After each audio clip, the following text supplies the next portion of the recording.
कविता। भैया, माँ भैया आ गए। ठीक है, मैं आ रही हूँ। तब तक तू डाइनिंग टेबल्स पर प्लेटें लगा दे। माँ काम कर रही है और तू टीवी देख रही है, जा मदद कर। इसे समझा तू। अरे जब से ये टीवी चैनल्स आए हैं लड़कियां बिजी होती जा रही हैं। तब तो इसकी शादी का चैनल ओपन करना पड़ेगा। ठीक है बेटा, ऐसी बात तो तू ही इसके लिए रिश्ता देख। वैसे तो इसके लिए चिड़ियाघर में बहुत से रिश्ते हैं। हाँ।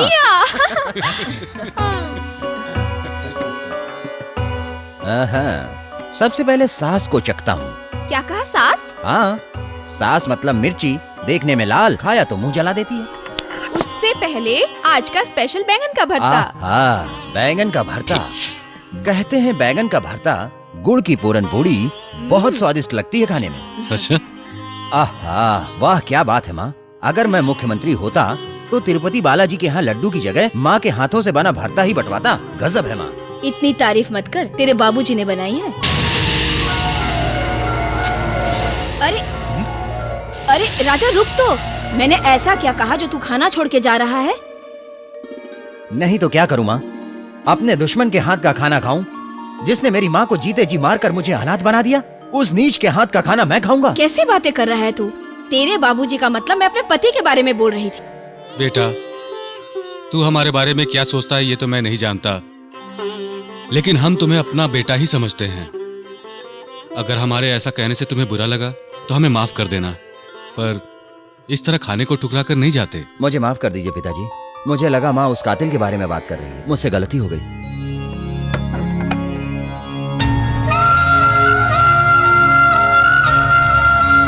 खाने पर कभी गुस्सा निकाला नहीं करते बेटा।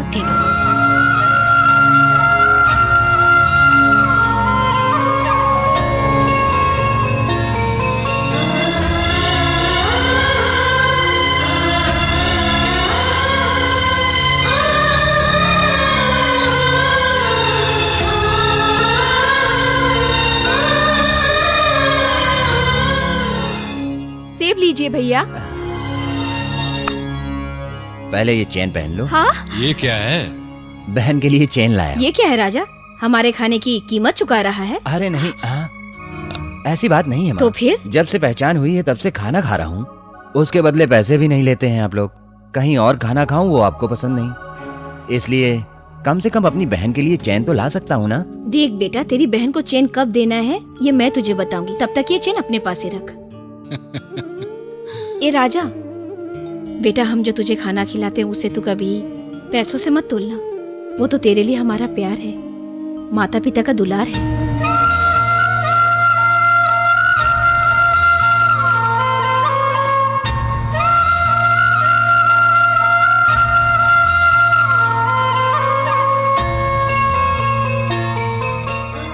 मेरा बेटा। माँ, आप जाइए। आप भी जाइए। माँ सच कहो, आप मुझे अपना बेटा समझते हो ना? तुझे कोई शक है क्या बेटा? ऐसी बात है तो मुझे भी मेरी बहन को चेन देने का अधिकार है। हाँ। पुराने बस स्टैंड, नए बनाए बस स्टैंडों को और पुरानी दुकानें तोड़कर बनाई गई गांधी कॉम्प्लेक्स की नई दुकानों की नई नीलामी में पुराने लोगों का स्वागत है। सुस्वागतम, सुस्वागतम।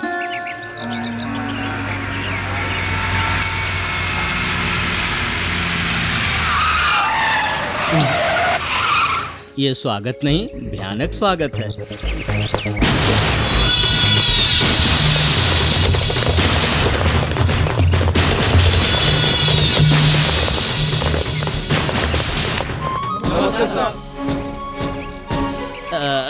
नमस्कार साहब, आइए पुष्पा जी, आइए। नीलामी शुरू हो गई क्या? आपसे पहले भगवान भी आते तो नीलामी शुरू नहीं होती। टोटल दुकानें कितनी हैं? 420। मतलब 420 आपका लकी नंबर। दुकानों की कीमत क्या है? आप जितनी कहे उतनी ही। ये लोग नीलामी के लिए आए हैं क्या? नहीं नहीं, आपकी बोली सुनकर सब लोग वाह वाह करने आए हैं। वैसे गवर्नमेंट का रेट क्या है? आप जितनी कहे उतनी। कुल मिलाकर 420 दुकानें, 5 लाख। बोली खत्म हुई। यह है मेरा बेटा वीरू। ठीक है साहब। सुनो, इसके नाम पर रजिस्ट्री कर देना। बेबी की कार यहाँ कैसे? बेबी ने तो कब की ये कार बेच दी डैडी। वो क्यों? ये कार पिकअप कम दे रही थी, इसलिए कार बेचकर उसने नई कार ली और उसी कार में अपनी सहेलियों के साथ फिल्म देखने गई है। आपसे कहने के लिए कहा था उसने। मेरी बेटी को मुझसे प्यार ही नहीं, मुझ पर गर्व भी है। उससे कुछ सीखो।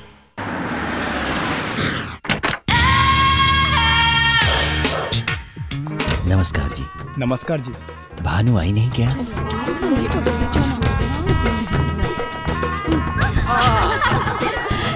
I am sorry. फ्लैट हो गया।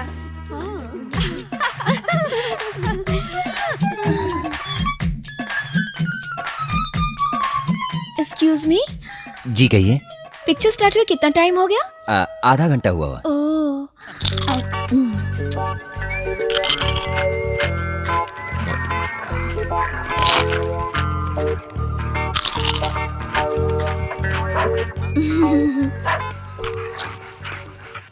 पहली नजर का पहला प्यार, ये भारतनाट्यम है। एक्सक्यूज मी, ओपनिंग फाइट हो गया क्या? ओह, एक्सक्यूज मी, वो फाइट सोलो था या ग्रुप फाइट था? Solo. Excuse me, normal fight था या सुपर फाइट था? नॉर्मल फाइट क्या, सुपर फाइट क्या? फाइट। क्यों उसका दिमाग खा रही है? एक्सक्यूज मी, वो फाइट हाथों से था या लकड़ियों से था या तलवार से था? मेरे सर से है।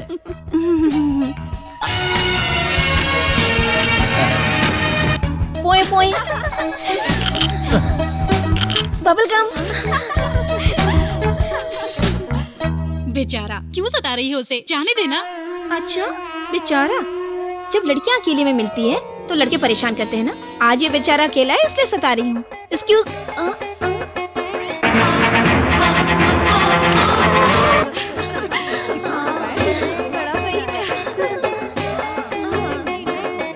ए शांति, देख तेरा बबल गम। अच्छी सेहत और सुंदरता के लिए पेप्सी वो पी रहा है। शांति, एक बार और हो जाए। पोए पोए।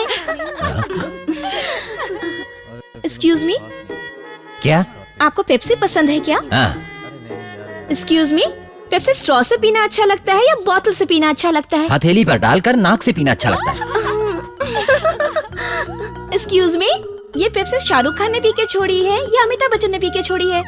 तेरे नाना ने पीकर छोड़ी है। Excuse me. पोए पोए।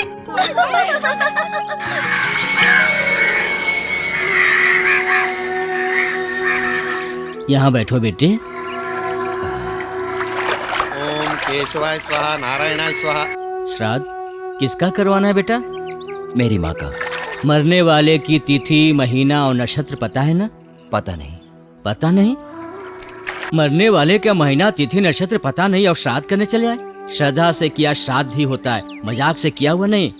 देखो बेटा, अपना 1 साल मतलब पितृ देवता का 1 दिन जैसा है।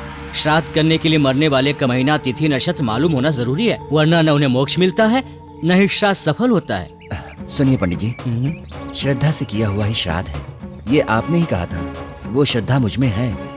माँ जब बच्चे को पाल पोस कर बड़ा करती, अपने बच्चे को ममता और प्यार देती है, और जब बच्चे उसी माँ को नहीं संभाल पाते तो आप उन्हें इंसान कहेंगे या शैतान? बोलिए पंडित जी। माँ अपने बच्चों को जबरदस्ती छोटे छोटे निवाले खिलाती है और वो आंखें बंद कर लेती है तो बेटा उसे चावल में तिल मिलाकर पिंड कौओं के जरिए खिलाना चाहता है। तो ये धर्म है या अन्याय है पंडित जी? बताइए पंडित जी, मैं क्या करूं पंडित जी? इसमें मेरी क्या गलती है? मैं अपनी माँ के बारे में जब कुछ भी नहीं जानता तो मैं कैसे बताऊं कुछ? ये धर्म क्या है, अन्याय क्या है? आप भी बताइए पंडित जी। भगवान की कुछ ऐसी ही महिमा थी हम पर। मैं ये श्राद्ध सिर्फ अपनी स्वर्गवासी माँ के लिए नहीं कर रहा हूँ, बल्कि कल जब मैं मरकर परलोक जाऊं तो मेरी माँ को पहचानने का नसीब मेरा हो। अक्रोधनैः शौच्यपरैः सततं ब्रह्मवादिभिः भवद्भिक्षा यजमान्याः मातुः प्रतिसंवत्सरेकमृताक्षान् नामश्रेयार्थं करिष्ये। पिण्डप्रदानदेवताभ्यो नमः। केले के पत्ते डालिए। अयोध्या मधुरा माया काशी कांची अवंतिका पुरी द्वारे वटै चैव सप्तैते मोक्षदायका। माँ जी को प्रणाम कीजिए।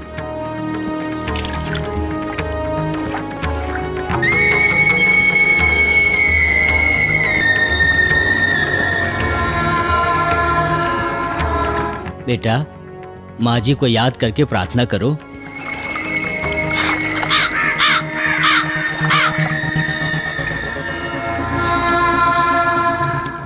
बचपन में मैं खाना नहीं खाता था तो मेरी माँ रोती, इसलिए शायद आज मुझे रुला रही है वो।